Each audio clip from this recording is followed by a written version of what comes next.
ప్రియమైనటువంటి దేవుని బిడ్డలారా, మరి దేవుని యొక్క మహోన్నతమైనటువంటి కృపను బట్టి మరలా మనమందరం కూడా ఈ సబాత్ దినములో, ఈ పరిశుద్ధ దినములో జీవం కలిగినటువంటి దేవుని సన్నిధిలో చేరి ఈ రీతిగా దేవుని ఆరాధించి గణపరచడానికి ప్రభు మనందరికీ దయచేసినటువంటి ఈ ధన్యకరమైనటువంటి సమయాన్ని బట్టి దేవాదేవునికి స్తోత్రాలు, వందనాలు తెలియజేస్తున్నాను.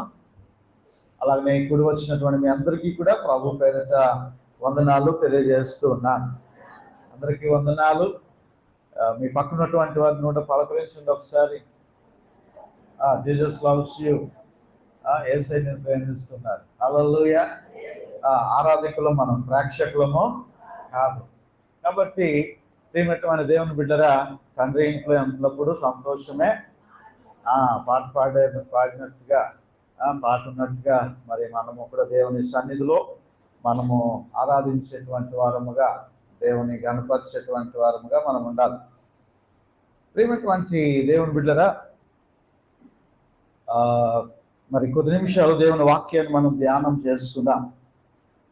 ఈ దినాన్ని మనము ధ్యానం చేయబోయేటువంటి అంశం ఏమిటి అంటే, జకర్యా ఎనిమిదో దర్శనం. ఎన్నో దర్శనం? 9వ దర్శనం. ప్రేమటువంటి దేవుని బిడ్డారు, ఎన్ని దర్శనాలు ఉన్నారో బాబు పాస్టర్ గారు? ఇంకా 9 వారాలు అయిపోయింది అనుకుంటున్నారేమో. 10 దర్శనాలు ఉన్నాయి. కాబట్టి వచ్చే వారంతో ఈ దర్శనాలు మనము ముగింపులోకి వస్తాం. ఇదంతా కూడా ఈ జకర్యా గ్రంథము యొక్క సారాంశం అంతా ఏంటంటే, మనం పాట పాడాం కదా, సియోను శిఖరాగ్రము నీ సింహాసనమాయనే, సియోనులో నిన్ను చూడాలని ఆశతో ఉన్నాను నా యేసయ్య. హల్లెలూయా. జకర్యా దర్శనాల యొక్క సారాంశము, టార్గెట్ ఏంటంటే, సియోను శిఖరాగ్రములో సింహాసనాసనుడై 1000 ఏళ్ల పాలన చేయబోతున్నటువంటి యేసయ్య రాజ్యంలో నీవు నేను కూడా ఉండాలని, ఆయన చూడాలనేటువంటిదే మనందరి యొక్క ఆశ. హల్లెలూయా. కాబట్టి ఈ దర్శనాలు, జకర్యా గ్రంథము అనేటువంటిది, ఈ నిగూఢమైనటువంటి సత్యాలు ఇవేమి కూడా సామాన్యమైనటువంటివి కాదు. ఆనాడు జకర్యాకు బయలుపరిచాడు, ఈరోజు దేవుడు మనందరికీ కూడా బయలుపరుస్తూ ఉన్నాడు. సంగమా, నీవు యేసయ్య రాకడ కొరకు సిద్ధపడు అని. కాబట్టి వాక్యాన్ని మన హృదయంలో పదిలపరుచుకోవాలి. ఏదో విని వెళ్ళిపోవడం కాదు, కానీ వాక్యాన్ని ఆచరణలో పెట్టాలి. ఆ వాక్యానుసారంగా మనం సిద్ధపడాలి. రాబోతున్నటువంటి మెస్సయ్య రాజ్యము కొరకు మనం ఎదురు చూసేవారుగా ఉండాలి. దేవునికి స్తోత్రం కలుగును గాక. హల్లెలూయా. దేవుని బిడ్డరా, ఒకసారి కొన్ని హంసలు ఎగురుతూ ఉన్నాయంట. కొన్ని హంసలు, బాతులు కొన్ని ఎగురుతూ ఉంటే ఒకసారి ఒక డాక్టర్ గారుని ఒక పాస్టర్ గారు వేటకు బయలుదేరారంట. ఒక డాక్టర్ గారు, ఇంత స్పీడ్గా నేను ఉంటే అంత స్పీడ్గా మీరు ఉండాలా. ఒక డాక్టర్ గారు ఒక పాస్టర్ గారు వేటకి వెళ్ళారంట.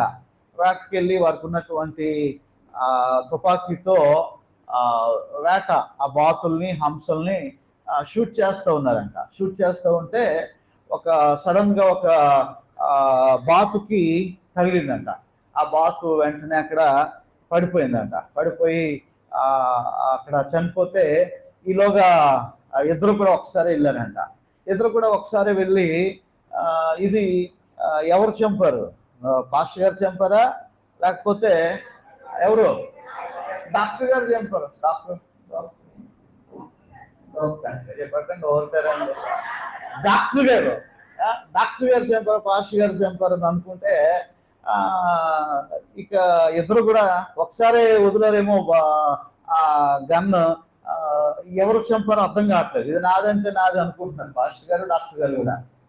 ఈలోగా దారిలో ఒకడు వెళ్ళిపోతున్నాడంట. ఆ వెళ్ళిపోతుంటే వాడిని పిలిచారంట.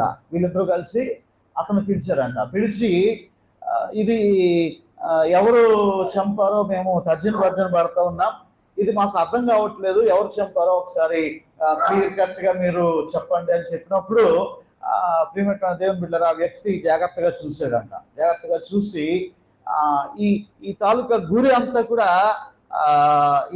ఈ గురి అంతా కూడా వీరు ఎక్కడ కొట్టారంటే చెవులో కొట్టారంట. ఇది వెళ్ళిపోయి తోట ఎక్కడ తగిలిందట, ఎక్కడ చెవులో తగిలిందంట. చెవులో తగిలిందంట. తగలగానే అయితే వెంటనే ఆ మూడో వ్యక్తి అన్నాడంట, ఇది ఖచ్చితంగా పాస్టర్ గారు కొట్టారు అన్నాడంట. ఇది ఖచ్చితంగా ఎవరు కొట్టారు? పాస్టర్ గారే కొట్టారు. పాస్టర్ గారు కొట్టారంటావు ఏంటి? డాక్టర్ గారు అన్నారంట. నువ్వు ఎలా చెప్పగలవు పాస్టర్ గారు కొట్టారని ఎలా చెప్పగలంటే, పాస్టర్ గారు కాన్సన్ట్రేషన్ అంతా కూడా ఎక్కడ ఉంటుంది? చెవుల మీదే ఉంటుంది. సంఘంలో ఉన్నటువంటి వారు, విశ్వాసమైనటువంటి వారు వాక్యం వింటున్నారా లేదా, దాని మీదే కాన్సన్ట్రేషన్ ఉంటుంది. కాబట్టి పాస్టర్ గారే ఆ చెవుల మీద కొట్టారు. అయితే బాతుకంట ఈ చెవులో నుంచి వచ్చిందంట తోట. అంటే కొంతమందికి ఎలాగ ఉంటుంది వాక్యం, ఈ చెవులోంచి వినేసి ఎంతో దూరం పట్టదో, అలా టిఫిన్ కొట్టి దాటిన తర్వాత మర్చిపోతారు. దూరం ఎక్కడ పడ, అది తిన్నప్పుడే మర్చిపోతారు. ఆరాధన జరుగుతున్నప్పుడు ఎవరు కూడా అక్కడ టిఫిన్ చేయొద్దు, తెలియజేస్తున్నా. నేను చూశాను కొంతమంది. అది మర్యాద కాదు. ఎవరికి మర్యాద కాదు? దేవునికి మర్యాద కాదు. నీకు దేవుని అగరపరిచినట్టు. ఈ పిల్లలకు ఆకలి వేసినా, నీకు ఆకలి వేసినా అయిపోయిన తర్వాత తిను, ముందైనా తిను. ఆరాధన జరిగినప్పుడు మటుకు respect and obey to our heavenly father. Hallelujah. నువ్వు దేవునికి భయపడాలా. అది పద్ధతి కాదు, అది మర్యాద కాదు. వింటున్నారా అన్న మాటలు?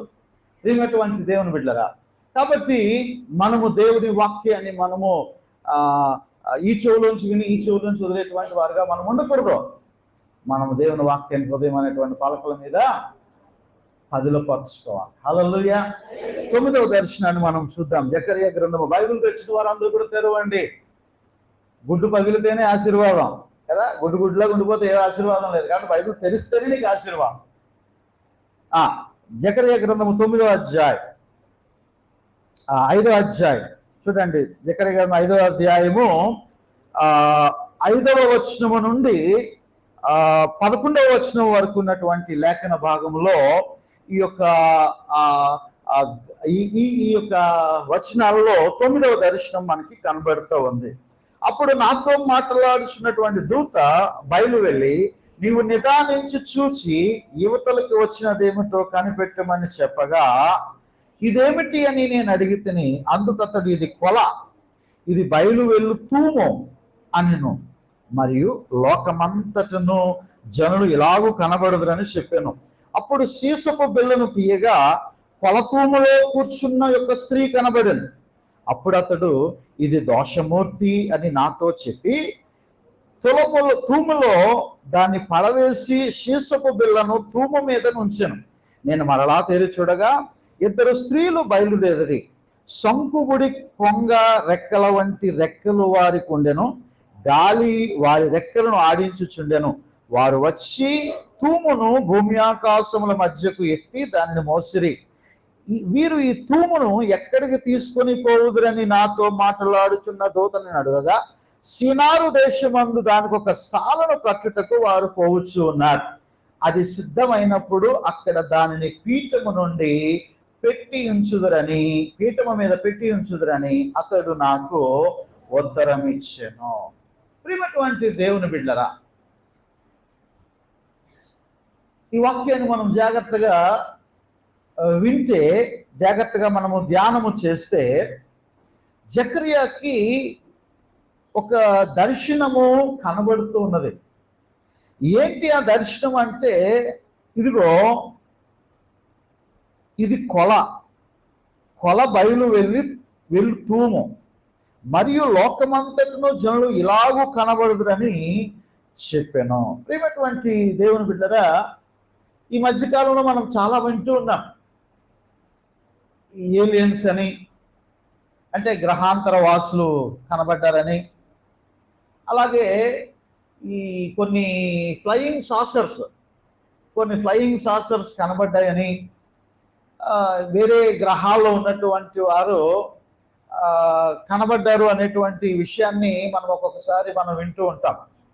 ఇవి చూశారని, అమెరికా వాళ్ళు ఫోటోలు తీశారని, నాసా వాళ్ళు ఏదో చూశారని, ఇలాంటి విషయాలు మనం వింటూ ఉంటాం. అయితే ప్రియమైనటువంటిది ఏం బిడ్డరా, ఇక్కడ జకర్యాకి ఒక ప్రత్యక్షత అనుగ్రహిస్తున్నాడు. ఏంటి అంటే కొల తూములో ఉన్నటువంటి ఒక స్త్రీ. ఎవరట? కొల తూములో ఉన్నటువంటి ఒక స్త్రీని ఇక్కడ జ్ఞాపకం చేస్తున్నాడు. కొల తూము. అసలు తూము అంటే ఏంటి? తూము తూము అంటే తూము అమ్మా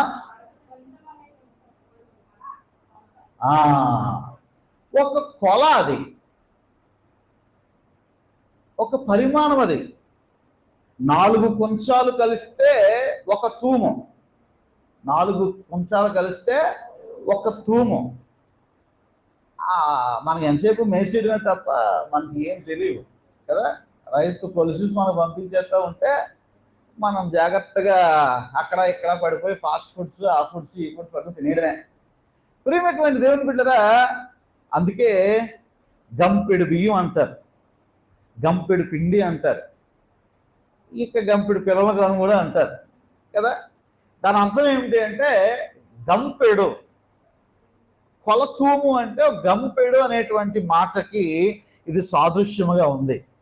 తూము అంటే గంపెడు, ఇది ఒక కొలతకు సాదృశ్యముగా కనబడుతూ ఉంది. ఈ కొలతూము దేనికి సాదృశ్యంగా అక్కడ చూపిస్తూ ఉన్నాడు అంటే, అక్కడ మన వాక్యం జాగ్రత్తగా గమనించినట్లయితే ఇది చూస్తున్నటువంటి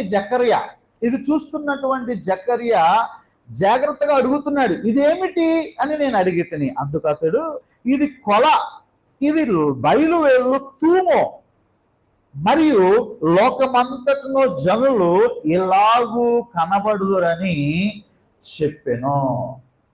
ఈ ఒక కొల తూము అంటే ఒక కొల కొలిచేటువంటి ఒక తూము, దాన్ని మనం ఇంకా క్లియర్గా మనం చెప్పుకుంటే ఒక గంప లేదా ఒక గంపెడు అంటే కొల పరిమాణానికి ఉపయోగించేటువంటి ఒక కొల పరిమాణము, అది కొల తూము అనేటువంటిది.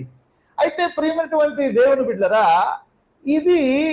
అది ఎగురుతూ పైన ఆకాశంలో అది కనబడుతూ ఉంది. అయితే దాన్ని ఇక్కడ దేవుడు ఏం చెప్తున్నాడంటే, ఇది లోకమునకు సాదృశ్యముగా కనబడుతూ ఉంది. అంటే లోక ఆశలకు కనబడుతూ ఉంది, లోక సంబంధమైనటువంటి వ్యాపారానికి సాదృశ్యంగా కనబడుతూ ఉంది. కొల అనేటువంటిది ఎప్పుడు వాడతారు? కొలతలు అనేటువంటిది ఎప్పుడు వాడతారు? వ్యాపారంలో వాడతారు. కాబట్టి ఇది ఒక వ్యాపార సంబంధమైనటువంటి ఈ యొక్క కొల. ఈ గంప అనేటువంటిది వ్యాపార సంబంధమైనటువంటిది. ఈ వ్యాపార సంబంధమైనటువంటి ఈ కొల అది ఎగురుతూ ఉన్నది. ఎగరడం మట్టుకే కాదు, ఇదిగో ప్రియమైనటువంటి దేవుని బిడ్డరా, దానిలో ఒక స్త్రీ కూర్చొని ఉంది. ఇది ముఖ్యంగా మనము జ్ఞాపకం చేసుకున్నట్లయితే ఈ యొక్క కొల గురించి, అనగా ఈ కొల తూము గురించి మనం మాట్లాడుకుంటూ ఉంటే, ఈ తూము వ్యాపారానికి సాదృశ్యంగా ఉంటూ ఉన్నది, వ్యాపార సంబంధమైనటువంటివి. ఆనాడు ఇశ్రాయేలు ప్రజలు భయంకరమైనటువంటి పాపము చేస్తున్నారు. ఏ పాపము అంటే, చాలా మంది పాపం అనగానే వ్యభిచారం పెద్ద పాపం అండి అని చెప్తూ ఉంటారు. ఇదిగో లేకపోతే నరహత్య పెద్ద పాపం అండి అని చెప్తూ ఉంటారు. దేవునికి లేదా దొంగతనం పెద్ద పాపం అండి. ఇలాగ మనం పాపానికి అనేకమైనటువంటి నిర్వచనాలు మనం ఇస్తూ ఉంటాం. కానీ ఇక్కడ ఇశ్రాయేలీయులు చేస్తున్నటువంటి పాపం ఏంటో తెలుసా? ఆ వ్యాపారం అనేటువంటిది, అనగా ధన వ్యామోహము అనేటువంటిది. వారు ధనమును ప్రేమిస్తూ ఉన్నారు. వారు ధనముకే మొదటి ప్రియారిటీ ఇస్తూ ఉన్నారు. అది కలుగు చేస్తున్నటువంటి దేవుణ్ణి మర్చిపోతూ ఉన్నారు. అది కలుగు చేస్తున్నటువంటి దేవుణ్ణి మర్చిపోయి ధనానికే, డబ్బుకే మొదటి ప్రియారిటీ ఇస్తూ ఉన్నారు. వారు దేవుణ్ణి విడిచిపో ఎలాగంటే, వారు సొంత సహోదరులు కష్టంలో ఉన్నాడు అనుకోండి, సహోదరి వేదంలో ఉంటుంది అనుకోండి, వారికే అత్యధికమైనటువంటి వడ్డీలకు డబ్బు ఇచ్చేటువంటి స్థితిలో వారు ఉంటున్నారు. అంటే ధన వ్యామోహం అంతగా పెరిగిపోయింది. రక్త సంబంధికులైనప్పటికీ కూడా వారికి వడ్డీకి డబ్బులు ఇచ్చేటువంటి, వారికి వ్యాపార ధోరణులు చేసేటువంటి దుర్మార్గతతో, అంటే వారి కాన్సన్ట్రేషన్ అంతా కూడా దేని మీద ఉందంటే ఏమండి, ధనము మీదే ఉంది, డబ్బు మీదే ఉంది. ఎలాగూ కూర్చుకోవాలా, ఎలాగూ మనము దాన్ని ఆ రాబడిని మనము సంపాదించాలని చెప్పి దుర్వ్యాపారం అనేటువంటిది వారు చేస్తూ ఉన్నారు. వారు భయంకరమైనటువంటి వ్యాపార ధోరణిలో వారు ఉండిపోతూ ఉన్నారు. ఇప్పుడు ప్రియమైనటువంటి దేవుని బిడ్డలారా, అక్కడ మనం చూస్తూ ఉన్నట్లయితే ఇదిగో అదే మాట చెప్తున్నాడు. ఇదేమిటి అని నేను అడిగితిని, అందుకు అతడు, ఇది కొల, కొలిచేటువంటి ఒక కొల, ఇది బయలు వెళ్ళి తూము అనెను, మరియు లోకమంతటకును జనులు ఎలాగూ కనబడదురని చెప్పాను. లోకమంతట కూడా ఈ ఈ భయంకరమైనటువంటి పరిస్థితి కనబడుతూ ఉంది. ఇప్పుడు ప్రపంచం మొత్తం మీద కూడా ఇటువంటి పరిస్థితి కనబడుతూ ఉంది. సృష్టికర్త అయినటువంటి దేవుని వదిలిపెట్టేస్తూ ఉన్నారు, దేవుణ్ణి సెకండరీ పెడుతూ ఉన్నారు, దేవుడు రెండో విధంగా పెడుతూ ఉన్నారు. డబ్బే డబ్బే డబ్బే డబ్బే డబ్బే. ఏమండి, చాలా మంది అంటారు మనీ మేక్స్ మెనీ మేడ్స్ అండి అంటారు. డబ్బు ఉంటే ఏదైనా చేసేయచ్చు అండి, డబ్బు ఉంటే ఏదైనా చేసేయచ్చు అంటారు. ఏమండి, నీకంట బలవంతులు, ధనవంతులు అనేక మంది హాస్పిటల్లో ఉన్నారు, ఈ భూమి మీద నుంచి లైన్ అయిపోయి ఉన్నారు. దేవుని కృప లేకపోతే నీవేది కూడా చేయలేవు. ఆ సత్యం నీవు గ్రహించాలి. అందుకే యేసుక్రీస్తు ప్రభు వారు ఉపమానం చెప్తూ, ఓ ధనవంతుడు పొట్టలో కూర్చుకున్నాడంట ధాన్యాన్ని, సంవత్సరాలు సరిపడేటువంటి ధాన్యాన్ని కూర్చుకున్నాడంట. అనేక పిల్లలుగా తినగా మిగిలిపోయేటువంటి ధనాన్ని కూర్చుకున్నాడంట. సేఫ్ జోన్ లో ఉన్నాడంట, మంచి గృహాలు కట్టించుకున్నాడంట. ఏమైనటువంటి దేవుని బిడ్డరా, దేవుడు అంటున్నాడు, వేడివాడా, ఈ రాత్రి నీ ప్రాణం పోతే నువ్వేం చేస్తావు? ఏమండి, నిజంగా ధనము ఉండుట శాపం అని కాదు, కానీ ధనం వచ్చిన తర్వాత దేవుణ్ణే మర్చిపోతే అది భయంకరమైనటువంటి శాపాన్ని మన జీవితాల్లోనికి అది తీసుకుని వస్తుంది అనేటువంటి విషయాన్ని మనం గమనించాలి. చూడండి, అక్కడ ఇది కొల, ఇది బయలు వెళ్ళి ఒక తూము, ఇదిగో మరియు లోకమంతటను జనులు ఇలాగూ కనబడుదురని చెప్పాను. ఇప్పుడు తర్వాత మరొక వచనం చదివినట్లయితే, అప్పుడు సీసపు బిళ్ళను తీయగా కొలతూములో కూర్చున్నటువంటి ఒక స్త్రీ కనబడెను. ఇప్పుడు ఈ కొలతూము ఉంది, ఈ గంప, కొలత కొలిసేటువంటి గంప లేదా గంపేడు అనేటువంటి ఆ మాటను ఉపయోగిస్తే, దీని మీద ఒక సీసపు బిళ్ళ ఏముందట, సీసపు బిళ్ళ అనేటువంటిది మనకు కనబడుతూ ఉంది. సీసపు బిళ్ళ అంటే అబ్బా ఏంటట, సీసపు బిళ్ళ. సీసం బిళ్ళ అంటే నువ్వు ఫ్రిడ్జ్లో పెట్టుకునే సీసా కాదు. సీసం అంటే ఏంటి? సీసం. చదువుకున్న పిల్లలు ఉన్నారు కదా ఇక్కడ. సీసం అంటే సీసా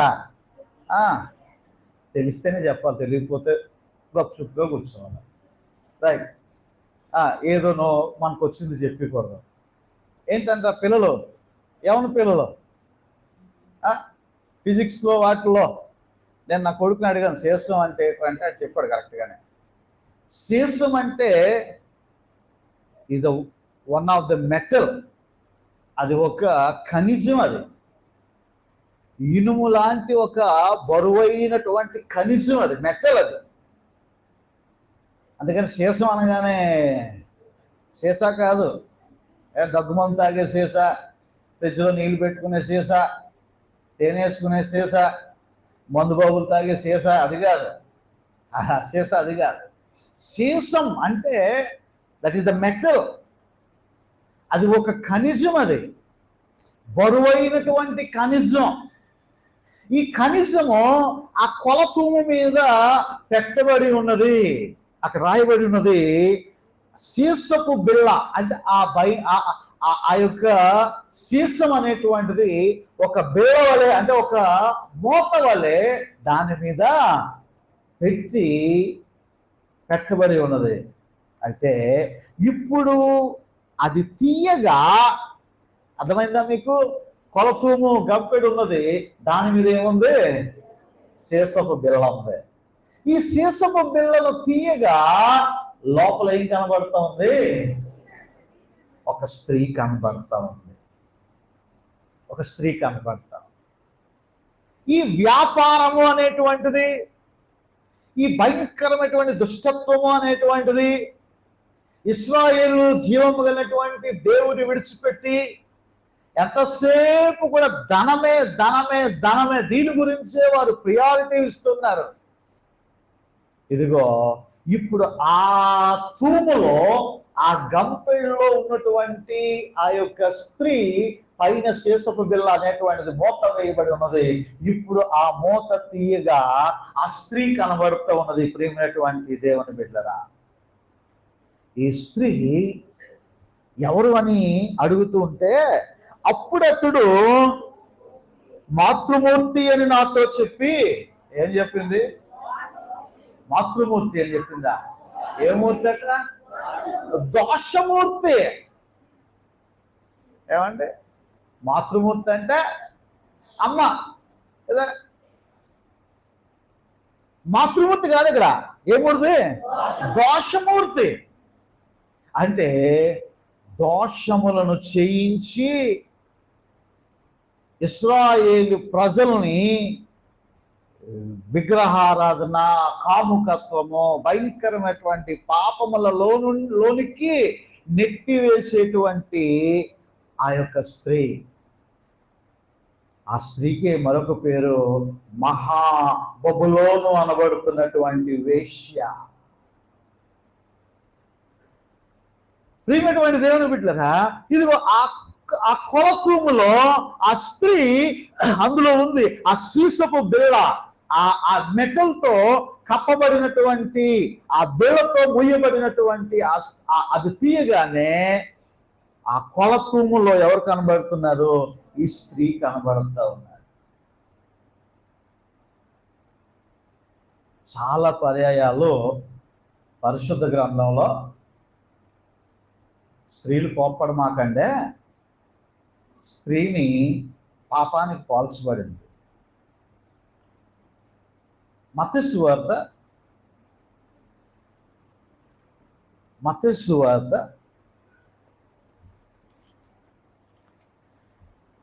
13వ అధ్యాయము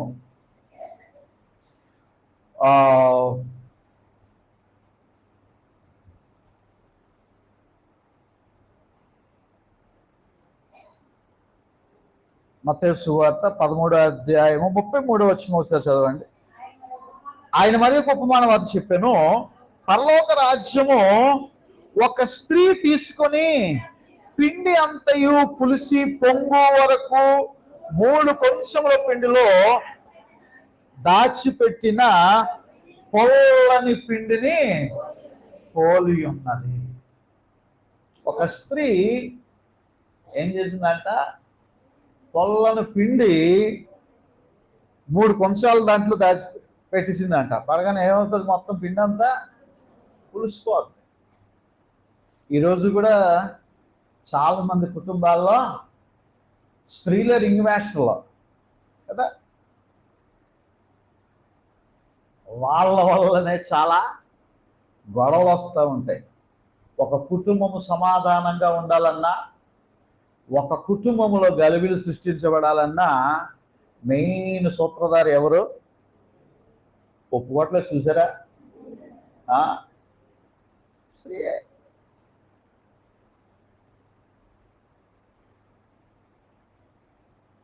తల్లులకి కొడుకులకి మధ్యన కోడళ్ళు ఏదో ఒక రకమైనటువంటి పొలలు వేసేయడాలు, అన్నదమ్ముల మధ్యన పొలలు వేసేయడాలు, ఇవన్నీ కూడా ప్రియమైనటువంటి దేవుని బిడ్డరా చాలా మంది గృహాల్లో ఇటువంటి ఇటువంటి ఏ మూర్తులు, దోషమూర్తులు ఉంటా ఉంటారు కదా. ఆనాడు అమ్మమ్మ గారు కూడా దోషమూర్తే. పండు తినేసి మనల్ని తీసుకెళ్ళి ఇచ్చారు. ఈరోజు అటువంటి స్త్రీగా ఉండడానికి వీల్లేదు, మాతృమూర్తుల్లాగా ఉండాల. సమాధానపరచి జ్ఞానము కలిగినటువంటి స్త్రీ తన ఇల్లుని ఏం చేస్తుందట? కట్టుకుంటుంది. 3 రాళ్ళు ఏం చేస్తుందట? ఓడ విరుక్కుంటుంది. ఆవిడ పని విడగొట్టడమే ఆవిడ పని కదా. ఆవిడ పని ఏంటంటే విడగొట్టడమే. వీరందరూ కూడా ఎవరట? మాట్లాడరా? ఎవరట? దోషమూర్తులు, మాతృమూర్తులు కాదు, దోషమూర్తులు. ఇప్పుడు అది ఎవరు గంపలో కూర్చుంది ఎవరని జక్కరయ్య అడుగుతున్నాడంట. అడుగుతుంటే ఇంకెవరు బాబు? ఎవరు? దోషమూర్తి. దోషమూర్తి. ఈ దోషమూర్తి ఇశ్రాయేలు ప్రజలు భయంకరమైనటువంటి పాపము చేయడానికి, భయంకరమైనటువంటి దుర్మార్గత. పాపం అంటే నేను చెప్పాను కదా, ఏదో కరలు కట్టినటువంటి పాపం మాత్రమే కాదు, ధన వ్యామోహము, వ్యాపార వ్యామోహం, అదే వారి జీవన వృత్తి అయిపోయిందండి. సొంత వాళ్ళకి కూడా వడ్డీలకి ఇచ్చి, ఈ దినాల్లో కూడా చాలా మంది సహాయం చేస్తారు కానీ 100కి 10 రూపాయల వడ్డీ, 15 రూపాయల వడ్డీ, 20 రూపాయల వడ్డీ. ఏమండి, ఎంతమంది ఇటువంటి ధోరణిలో వ్యాపారాల్లో ఉంటున్నారో. నువ్వు ఒకవేళ ఇవ్వదలుచుకుంటే, నువ్వేదైనా చేయాలనుకుంటే అసలు వడ్డీ తీసుకోకూడదని చెప్తా ఉన్నది. ఏ బ్యాంక్ వడ్డీయో, రూపాయో ఇలాగ నువ్వు ఆశపడాలి తప్ప ఏం చేస్తా ఉన్నది? రోజు ముక్కు పిండి నిమ్మకాయ లాస్ట్ చొక్కు వచ్చినంత వరకు ఏం చేస్తూ ఉంటారు? దాన్ని మట్టుకు గ్లాసు కూడా రాసేస్తూ ఉంటారు ఇలాగా, అందులో ఇంకేం మిగిలిపోయిందేమో అని.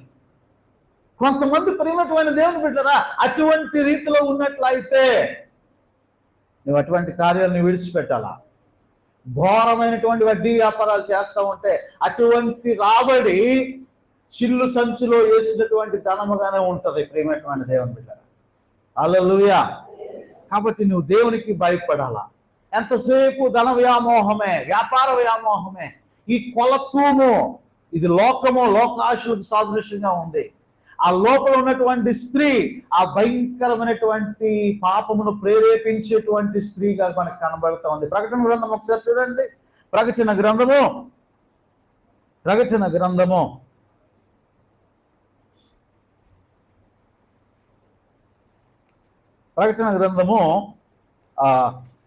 2వ అధ్యాయము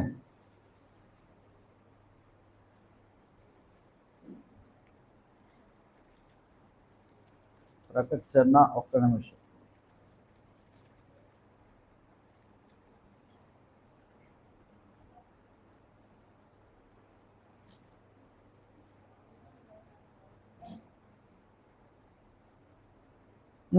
ఇరవై వచనం. అయినను నీ మీద తప్పు ఒకటి మోపవలసి ఉన్నది. తుయత్తర సంఘానికి, సంఘపు దూతకు చెప్తున్నటువంటి మాటలు. అయినను నీ మీద తప్పు ఒకటి మోపవలసి ఉన్నది. ఏమనగా తాను ప్రవక్త్రినని చెప్పుకొనుచున్న యెజబెలు స్త్రీని నీవు ఉండనిచ్చుచున్నావు. జారత్వము చేయుటకును, విగ్రహములకు బలి ఇచ్చిన వాటిని తినుటకును అది నా దాసులను బోధించుచు వారిని మోసపరచుచున్నది. విగ్రహములకు బలి ఇచ్చిన దాన్ని తినొచ్చా తినకూడదా భాస్కర్ గారు అని అడుగుతూ ఉంటారు. ఇక్కడ సమాధానం దొరికేసింది. ఇక్కడ ఏమంటుంది? అక్కడ ఏమన్నాడు? విగ్రహములకు బలి ఇచ్చినటువంటి తినొచ్చన్నా తినకూడదు అన్నారా? అటువంటి పనులన్నీ కూడా ఈ స్త్రీ ఎవరు? యెజబెలు అనేటువంటి ఈమె ఒక పాపపు క్రియలను చేయుటకు ప్రోత్సహించేటువంటిదిగా కనబడుతున్నది. ఇదే స్త్రీ పరకములో కనబడుతూ ఉంది. అనేక మంది దోషమూర్తి కనబడుతూ ఉంది. అనేక మందిని పాపములోనికి లాగుతూ, పాపపు క్రియలలోనికి పడేస్తూ, ధన వ్యామోహాన్ని కల్పిస్తూ, తప్పుడు వ్యాపారాలకు ప్రేరేపిస్తూ, ఏమైనటువంటి దేవుని బిడ్డరా, ఇది పాపపు దాస్యంలోనికి తీసుకుని వెళుతూ ఉన్నది అనేటువంటి విషయాన్ని గమనించాలని ప్రియమైనటువంటి నేను తెలియజేస్తూ ఉన్నాను. అయితే ఇప్పుడు ఈ కొలతూములో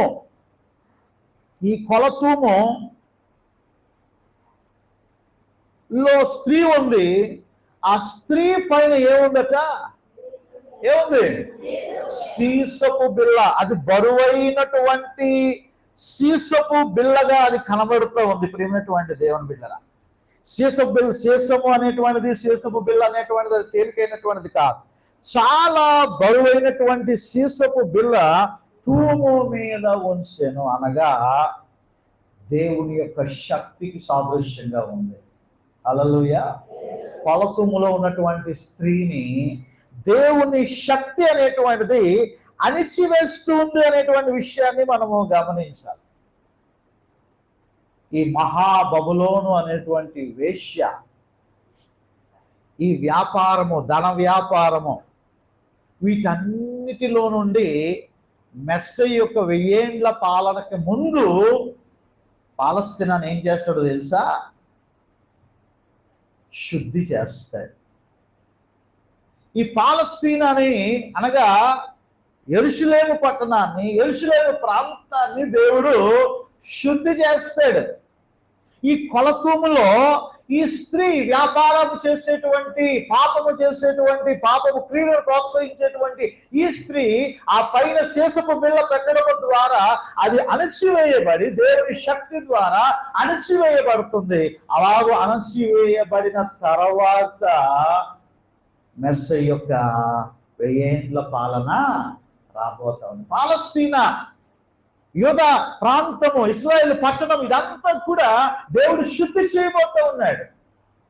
దేవుడు శుద్ధి చేయబోతాడు. దేవుడు ఇశ్రాయేలుని ఆశీర్వదిద్దామని ఆయన చూస్తూ ఉంటే వీరేం చేస్తూ ఉన్నారు అంటే ధన వ్యామోహంలో పడిపోతూ ఉన్నారు. ధన వ్యామోహంలో పడిపోతూ ఉన్నారు. ఏమైనటువంటి దేవుని బిడ్డరా, ఈరోజు దేవుడు మనకు నేర్పిస్తున్నటువంటి పాఠము కూడా అదే. ఆశీర్వదించబడడానికి కేంద్ర బిందువు ప్రార్థన. ఆశీర్వదించబడడానికి కేంద్ర బిందువు దేవుని సన్నిధి. గతంలో మోకరత్నం గారు సాక్ష్యం చెప్పారు. వారు ఎప్పుడో పని చేశారు. ఎప్పుడో మన సువార్తరాజు గారి భార్య సత్యవతి, వారిద్దరూ కలిసి ఎండాడిలో ఎక్కడో చిన్న పని చేసేవారు. అప్పుడు వాళ్ళకి ఏదో హోటల్లో పని చేస్తే వాళ్ళకి చిన్న డబ్బులు వారికి కట్ అయ్యి, పిఎఫ్ కట్ అయ్యింది. అయితే ఆమె పక్షంగా మాట్లాడేటువంటి వారు లేరు, ఆమె పక్షంగా ఫైట్ చేసేటువంటి వారు లేరు. అయితే దేవుని సన్నిధిగా వస్తూ ఉంది, ప్రార్థన చేస్తూ ఉంది, ప్రభువా నేను కష్టపడినటువంటి నా డబ్బుని నాకు ఇప్పించండి నాయన. ఏమటువంటి దేవుని బిడ్డరా, ఇంచుమించు 10 సంవత్సరాలు 15 సంవత్సరాలు గడిచిపోయింది. అద్భుత రీతిగా మొన్నెప్పుడో ఆ ధనము రిలీజ్ అయింది. అమ్మ మీ డబ్బులు మీరు తీసుకోండి అని ఆమెకి ఎంతో 50,000 70,000 ఎంతో మొత్తం మీద ఆమె చేతికి వచ్చింది. హల్లెలూయా. మన తరపున మాట్లాడేటువంటి వారు, మనకు సహాయం చేసేటువంటి వారు, మనం నడిపించేటువంటి వారు ఎవరు ఉన్నా లేకపోయినా ప్రియమైనటువంటి దేవుని బిడ్డరా, నీవు దేవుని సన్నిధిలో చేసిన ప్రార్థన, నీవు దేవుని సన్నిధిలో కార్చిన కన్నీరు ఒక్క బొట్టును కూడా అయినా నేలపాలు చేయడండి. నువ్వేం చేస్తున్నావో తెలుసా? నాది సొంత జ్ఞానము, నా రెక్కల కష్టము, నేను ఏదైనా సాధించగలను అని చెప్పి మనము డబ్బుకే ప్రియారిటీ ఇస్తున్నాం తప్ప దేవునికి ప్రియారిటీ ఇవ్వటంలే. గతంలో ఒక్క దినాన్ని కూడా దేవుని సన్నిధిని విడిచిపెట్టకుండా సుదూర ప్రాంతాల నుంచి యాత్రా కీర్తనలు ధ్యానం చేస్తున్నాం శుక్రవారం పూట. అలాగా యాత్రకు వచ్చినట్టుగా ప్రతి శుక్రవారం ఎక్కడి నుంచో దూర ప్రాంతాల నుంచి ఆ దేవుని సన్నిధికి వస్తూ ఉంటుంది. సులోచన తన కుమారుడు విషయంలో ఎంతో వేదన పడింది. ఎన్నో అన్యుల నుండి ఎన్నో భయంకరమైనటువంటి శక్తులు ఎంతో మంది బాధ పెట్టారు, ఎంతో వేదన చెందింది. అయ్యో నా కొడుకు భవిష్యత్తు ఏంటి అనుకుంది. కళ్ళు మూసి కళ్ళు ఇప్పేలోగా దేవుడు వివాహం చేసి పరిచాడంటే హల్లెలూయా. ఆవిడకి ఎవరున్నారు? ఆవిడ తరపున ఫైట్ చేసేవారు ఎవరు లేరు, దేవుడు తప్ప. హల్లెలూయా. అనేకమైనటువంటి బంధకాలు దేవుని సన్నిధిలో గడిపి గోజారి మొరపెట్టి ఇల్లు కట్టుకొని సంతోషంగా ఉంటున్నటువంటి అనేక మంది సహోదరులు నాకు తెలుసు. హల్లెలూయా. ఆశీర్వదించబడినటువంటి బిడ్డలు తెలుసు. రోగాల నుంచి నయమైనటువంటి వారు నాకు తెలుసు. అప్పుల బాధల నుంచి విడిపించబడినటువంటి వారు నాకు తెలుసు. కానీ చాలా మందికి ధన వ్యామోహం అండి, దానికే మొదటి ప్రియారిటీ ఇస్తూ ఉన్నారు. దాని మీదే మొత్తం ఆలోచన అంతా కూడా. అంతేగాని ఇదిగో దేవుడు ఎప్పుడో నిన్ను ఆశీర్వదించాలని ఆయన సిద్ధంగా ఉన్నాడు, ఎప్పుడో నిన్ను దీవించాలని సిద్ధంగా ఉన్నాడు. కానీ నువ్వు ఆయన దగ్గరికి వచ్చి నువ్వు ప్రార్థన చేయడానికి ఇష్టపడటం లేదు, ఆయనతో గడపడానికి నువ్వు ఇష్టపడటం లేదు, ఆయనతో సహవాసం చేయడానికి ఇష్టపడలేదు. ఎంతమంది గొర్రెపెట్టి శుక్రవారం ఉపవాస ప్రార్థన పూట పడుకుంటూ ఉంటారు? ఎంతమంది ఉపవాస ప్రార్థనలు అవుతుంటున్నప్పుడు వేరే పనుల కోసం పరిగెడుతూ ఉంటారు, వేరే కార్యక్రమాలను చక్కబెట్టడం కోసం వెళ్తూ ఉంటారు. సంఘ ప్రార్థనా దినం జరుగుతూ ఉంది. నిజంగా ఒకసారి జాగ్రత్తగా ఆలోచించండి. ఆ ప్రార్థనా కొడుకులకు వచ్చినటువంటి వారి కుటుంబాలన్నీ కూడా దీవించబడతా ఉన్నాయి, ఆశీర్వదించబడతా ఉన్నాయి. నువ్వు దేవుని సన్నిధిలో నువ్వు విడుదల పొందుకుంటావు. అంతేగాని ధన వ్యామోహం వద్దు. ఎంత కూర్చుకుందామా, ఎంత ఎవడైనప్పటికీ కూడా ఈ భూమి మీద అశాశ్వతుడే. ఏమండి, ఎవడు కూడా ఏది కూడా పట్టుకెళ్ళడు. ఏమండి, మన్నైనది వెనకటి వల్లే నీకు ఎంత అవసరమో దాన్ని సమకూర్చుకో, మంచిదే. నీకు ఎంత అవసరమో నువ్వు సమకూర్చుకో, అంతేగాని దేవుడిని విడిచిపెట్టుతా. ఏమటువంటి దేవుని గతంలో నేను భారతి గారి కుమారుడు గురించి కూడా అని చెప్పాను. సహోదరు దేవుని అందు విశ్వాసంతో దేవుని మీద ఆధారపడి అందరూ ఉన్నారు, కానీ అందరూ హైందవులే, అందరూ కూడా ఇతర మతాలు చెందినటువంటి వారు. కానీ ప్రేమటువంటి దేవుని బిడ్డరా, దేవుని పాదాలు పట్టుకుంది. ఇదిగో దేవుడు అద్భుత కార్యాలు ఆమె జీవితంలో చేసి బిడ్డలకు స్వస్థత ఇచ్చి ఇది ఈరోజు అశోక్ అక్కడ దూర ప్రాంతంలో ఉండడానికి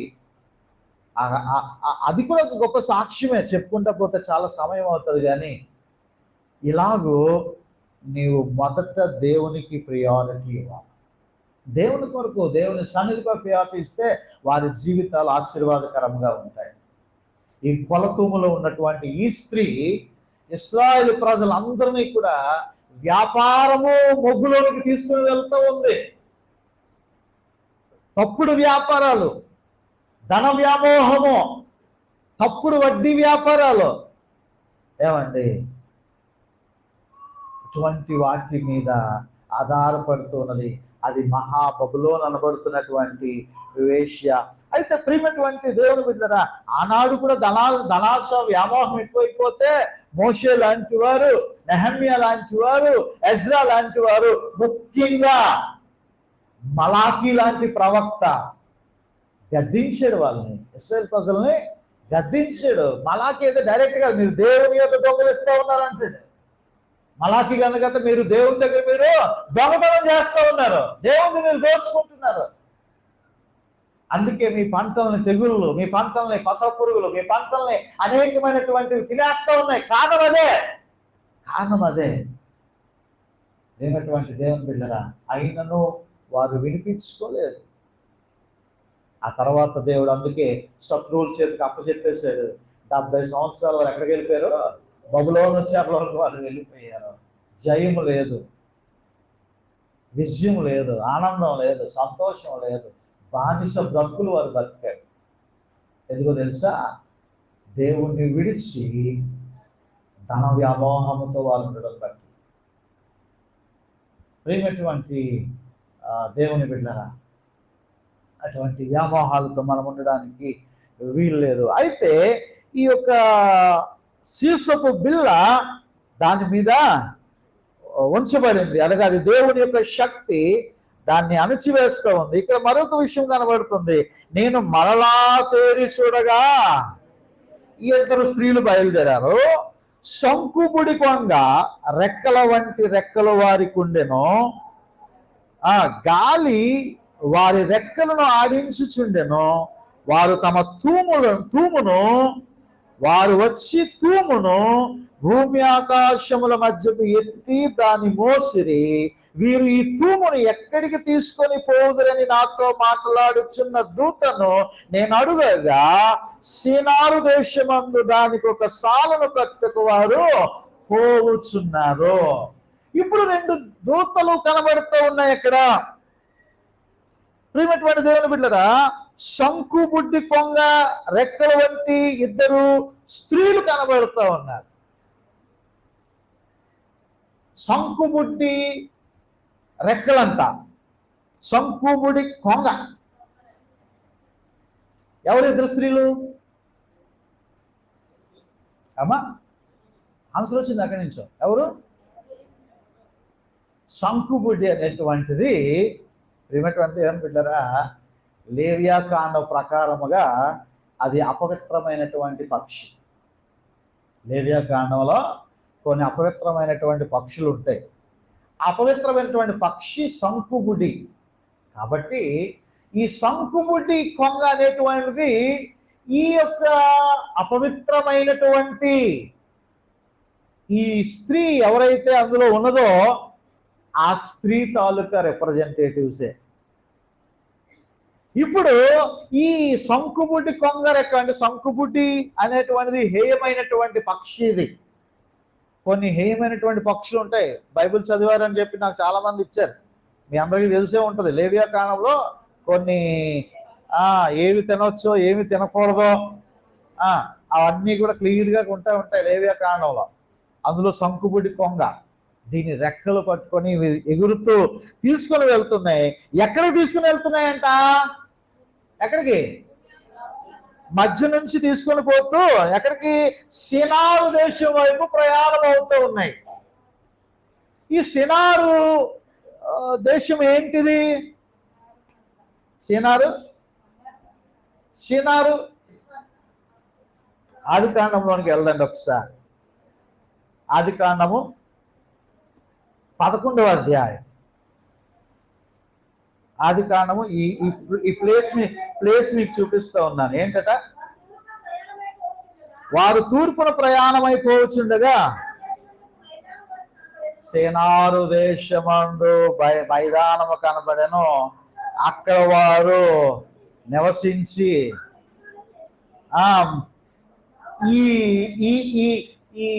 ఈ దర్శనాలకు ముందే దీన్ని ధ్యానం చేస్తాం. దేని గురించి? బాబేలు గోపురం. ఇప్పుడు ఈ సినారు ప్రాంతం అనేటువంటిది మహాబబులోనుకు సాదృశ్యంగా కనబడుతూ ఉంది. ఇప్పుడు వీళ్ళందరూ కూడా ఎక్కడికి చేరుతా ఉన్నారు?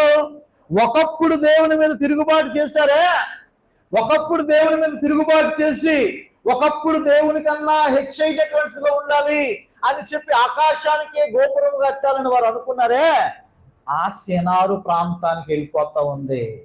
ఎవరు? ఈ స్త్రీని, ఈ అపవిత్రమైనటువంటి శంకుబుడి రెక్కలు కలిగినటువంటి ఈ స్త్రీలు ఈ కొలతూములో ఉన్నటువంటి స్త్రీని మోసుకొని పోతా ఉన్నారు. ఇప్పుడు బబులోను మళ్ళా రేపబడబోతా ఉంది. సాతాను గారి యొక్క రాజ్యము మళ్ళా విస్తరించబోతా ఉన్నది. ప్రియమైనటువంటి దేవుని బిడ్డరా, మొన్న మధ్యన కొన్ని దేవుని కార్యాలు మన ఈ వార్షికోత్సవం సందర్భంగా కొన్ని ప్రాంతాలు నేను తిరుగుతూ ఉన్నాను. అయితే అనుకోకుండా ఒక దినాన్ని నేను ఉదయాన్నే బాబుని స్కూల్ దగ్గర దించేసి ఆ తర్వాత మళ్ళా నేను ఇంటికి రాకుండా కొన్ని పనులు చక్కబెట్టుకుందామని నేను చక్కబెట్టుకోవడానికి వెళ్తున్నప్పుడు ఎందుకో దేవుని ప్రేరేపణ ద్వారా ఒక ప్రాంతానికి నేను వెళ్ళాను, ఒక ప్లేస్కి వెళ్ళాను. ఆ ప్లేస్కి వెళ్ళినప్పుడు ఆ ప్లేస్లో నేను మాట్లాడుతున్నప్పుడు ఆ వ్యక్తి అన్నాడు, ఆ పైన ఫోటోగ్రాఫర్ ఉంటాడండి, ఆయనతో కూడా మీరు మాట్లాడండి అని అంటే, అయితే పిలండి అని చెప్పేసి అన్నాడు. పిలవండి అని నేను అన్నాను. అంటే ఆ వ్యక్తిని పిలిచాడు. ప్రభు నిన్ను విడిచిపెట్టలేదు, ఆయన విడిచిపెట్టడు. కావాలనే దేవుడు నన్ను పంపించండి దగ్గరికి. నీవు ఓపికతో కనిపెట్టు, నీవు ప్రార్థన చేయి, నీకు బోల్డ్ ఫ్యూచర్ ఉంది. నేను ఒక సమయం అయితే చచ్చిపోదాం అనుకున్నానండి పాస్టర్ గారు అన్నాడు. ఎందుకు చచ్చిపోవడం? చచ్చిపోయిన వాళ్ళు దేవుని రాజ్యానికి వెళ్ళరు. దేవుడు నిన్ను ప్రేమిస్తూ ఉన్నాడు. శోధనలు శ్రమలు అనేటువంటి వస్తే నువ్వు ప్రభు మీద డిపెండ్ అవ్వు అని చెప్పి నేను ఒక 5-10 నిమిషాలు వాడితో నేను మాట్లాడాను.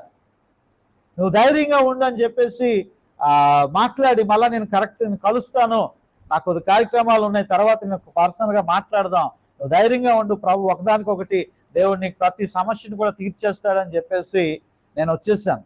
ప్రియమైనటువంటి దేవుని బిడ్డలారా, ఎందుకు తెలియజేస్తున్నానంటే, మనము సువార్త చేయకుండా ఖాళీగా కూర్చొని బద్ధకస్తులా కూర్చుంటున్నాం ఇంట్లో.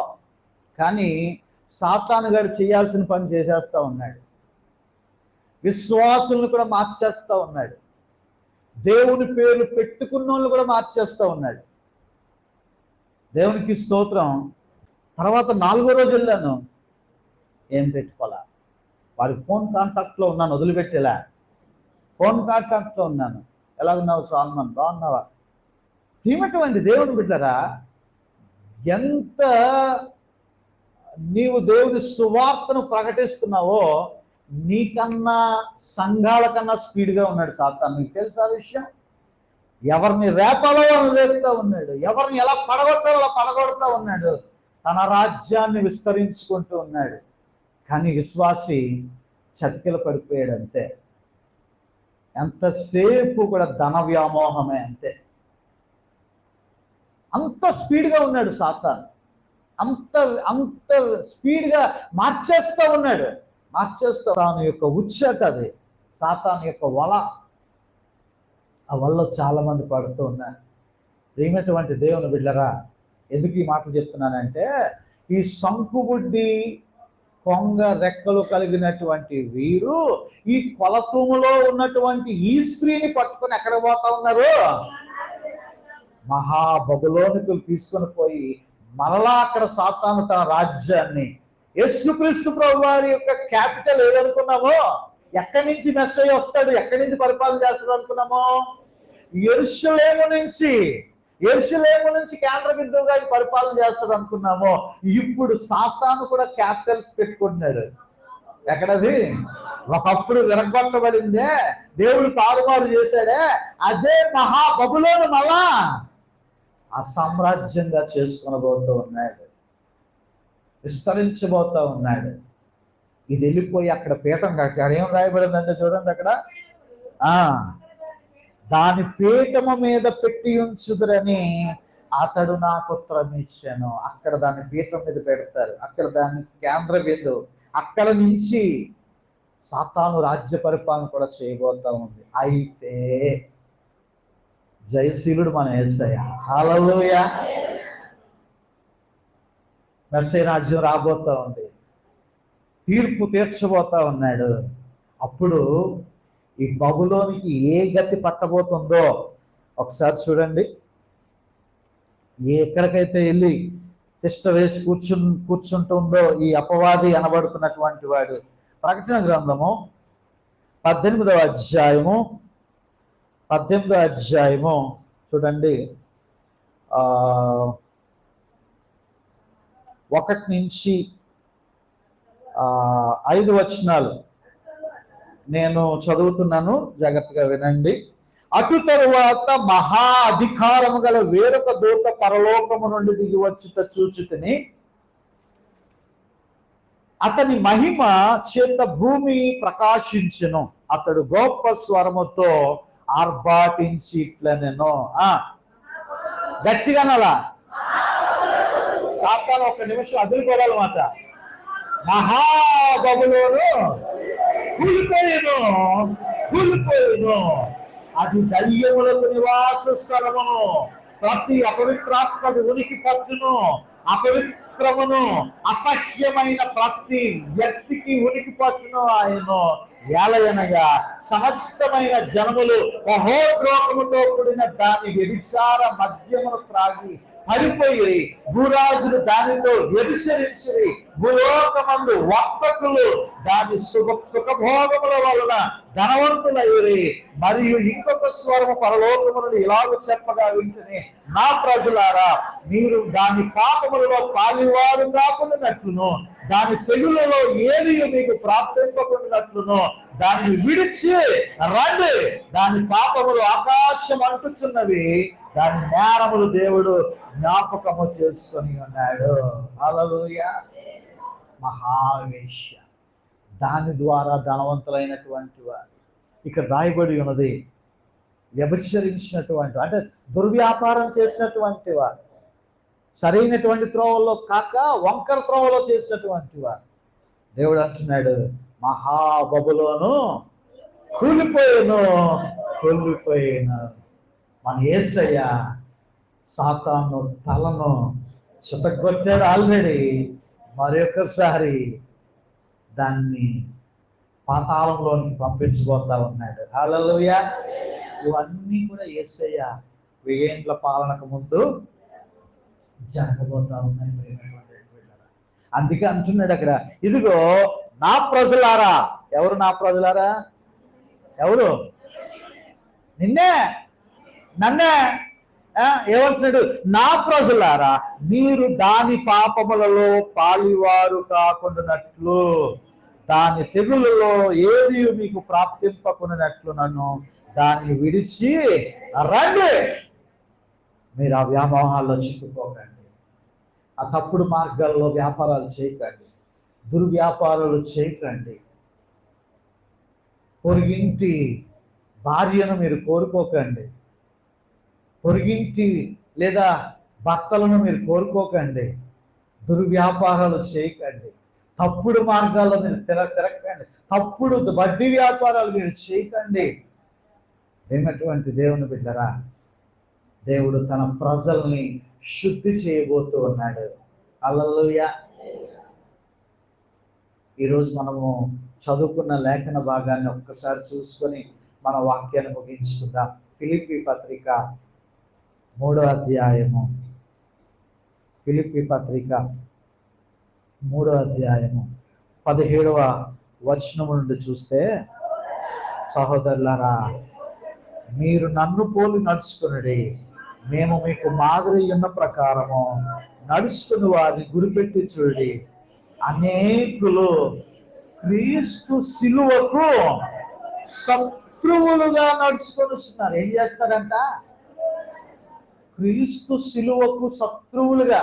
అంటే ధన వ్యామోహము, దేవుని కన్నా, దేవుని ప్రేమ కన్నా వాటికి ప్రయారిటీ ఇస్తూ ఉన్నారు. ఏమండి? దేవుని సన్నిధిని పక్కన పెడతా ఉన్నారు, దేవునితో సహవాసాన్ని పక్కన పెడతా ఉన్నారు. ధన వ్యామోహము.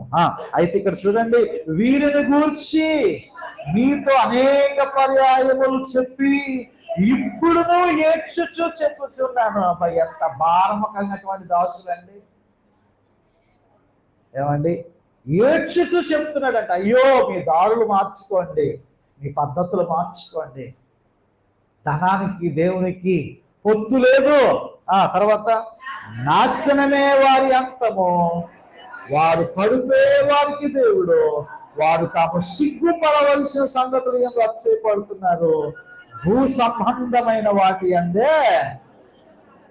ఈరోజు ప్రియమైనటువంటి దేవుని బిడ్డరా, ఈ భూ సంబంధమైనటువంటి వాటి గురించి మీరు ఆలోచన చేయకండి.